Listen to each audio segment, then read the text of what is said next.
Hi friends, welcome to my channel. கவிதைகள், சிறுகதைகள், நாவல்கள் என்ற வரிசையில் இன்று சிறுகதையாக கோபத்தை பற்றி ஒரு சிறுகதை கொண்டு வந்திருக்கேன் ஃப்ரெண்ட்ஸ். அது எப்படி இருக்குன்னு சொல்லுங்கள். அக்பர் பீர்பால் அரசவையில் அவங்க இருந்ததை கேள்விப்பட்டிருப்பீங்க. அவங்க வாழ்க்கையில் நடந்த கோபத்தை பற்றி ஒரு சிறுகதை இருக்குது. அந்த சிறுகதையை நான் அவங்க கொண்டு வந்திருக்கேன். எப்படி இருக்குன்னு சொல்லுங்கள். வாங்க பார்க்கலாம். இரக்க குணம் அதிகம் கொண்டவர் அக்பர். மிகச்சிறந்த மன்னரான அவர் முன்கோபக்காரர்.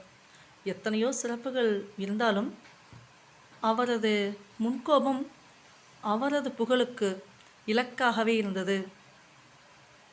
இந்த கோபத்தை எப்படியாவது கட்டுப்படுத்த வேண்டும் என தீவிரமாக சிந்தித்தார் அக்பர். பலவித முயற்சிகள் செய்து பார்த்தார். அவர் முன்கோபத்தை விட முடியவில்லை. ஒரு நாள் தனது பிரச்சனையை தனது அரசவையில் விகடக்கவியான பீர்பால் என்பவரை அழைத்து சொன்னார்.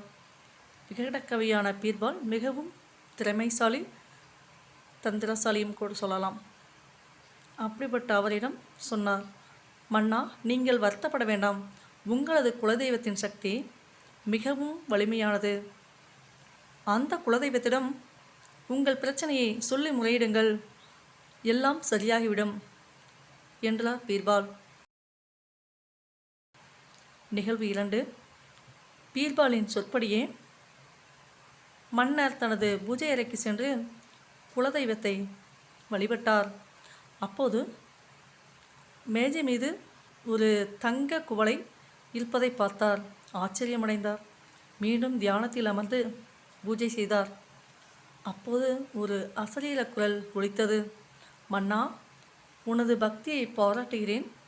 நீ உனது கோபத்தை நீக்க வேண்டுமென்றால் மேஜை மீது உள்ள இந்த மந்திர குவளையில் குளிர்ந்த மகர யாழ் தண்ணீர் ஊற்றி குடிக்க வேண்டும் என்றது அந்த குரல்.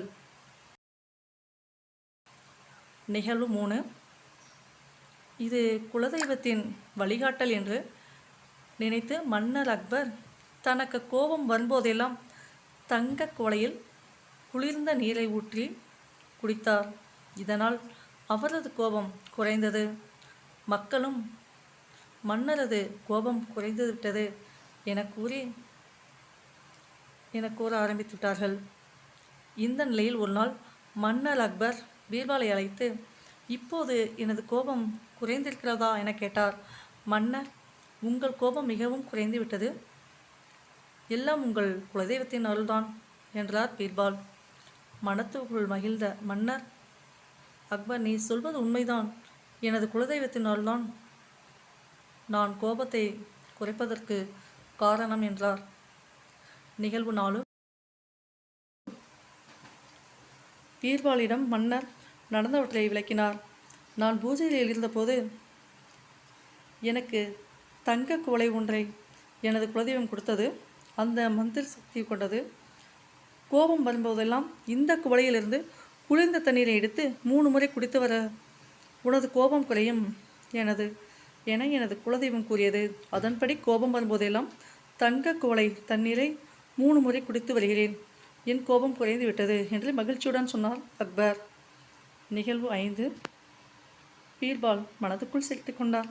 மன்னா, முன்பு ஒரு நாள் கோபத்தை அடக்க என்னால் முடியவில்லை என வருத்தப்பட்டீர்களே, நினைவிருக்கிறதா? அந்த வேளையில் உங்கள் குலதெய்வத்தின் சக்தி வாய்ந்தது.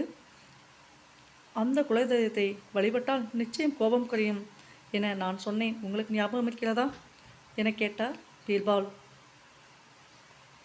அதற்கு அக்பர், ஆமாம், அன்றே உங்கள் பூஜை அறைக்கு சென்று மேஜையில் தங்க குவளையை வைத்ததும் நான் தான். நீங்கள் கண்மூடி தியானத்தில் இருந்தபோது அசரீர குரல் போல் ஒலித்ததும் நான் தான்.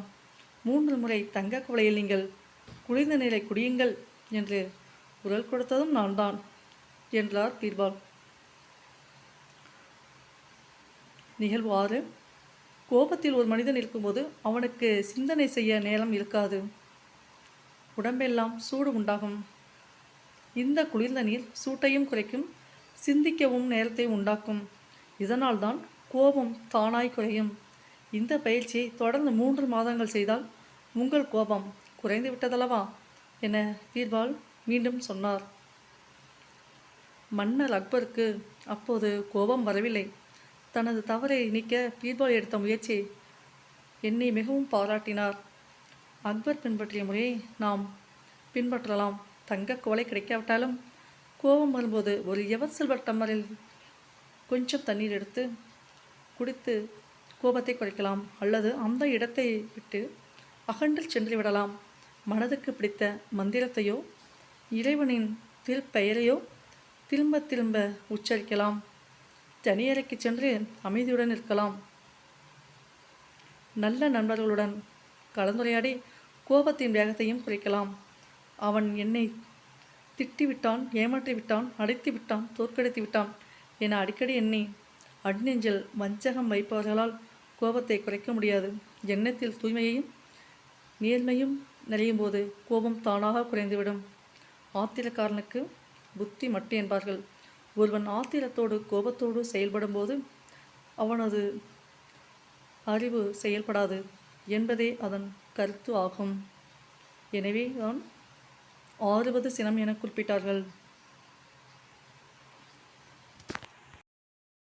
40 வயதில் நாய்க்குணம், அதை நாம் தான் தெரிஞ்சு நடக்கணும் என ஒரு திரைப்படங்களில் கவிஞர் குறிப்பிடுவார். பொதுவாக 40 வயதை நெருங்கும்போதுதான் எதற்கெடுத்தாலும் சிலர் கோபப்படுவார்கள். இப்போதெல்லாம் குழந்தை நிலையிலேயே நுனிமூக்கில் கோபம் வந்துவிடுகிறது.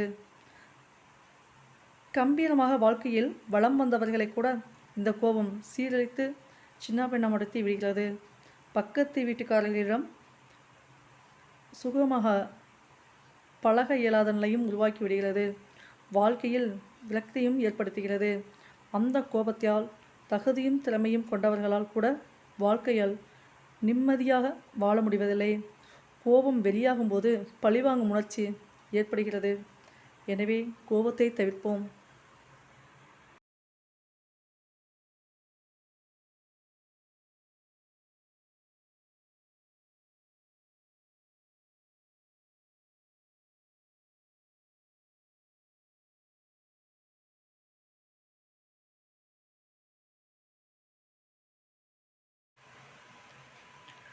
தேங்க்ஸ் ஃபார் வாட்சிங் ஃப்ரெண்ட்ஸ். இந்த கதை பிடித்திருந்தால் லைக் பண்ணுங்கள், நண்பர்களுக்கும் ஷேர் பண்ணுங்கள், மறக்காமல் சப்ஸ்கிரைப் பண்ணிட்டு பாருங்கள் ஃப்ரெண்ட்ஸ். இந்த கதையை இவ்வளோ நேரம் ஒதுக்கி பார்த்ததற்கு மிக்க நன்றி.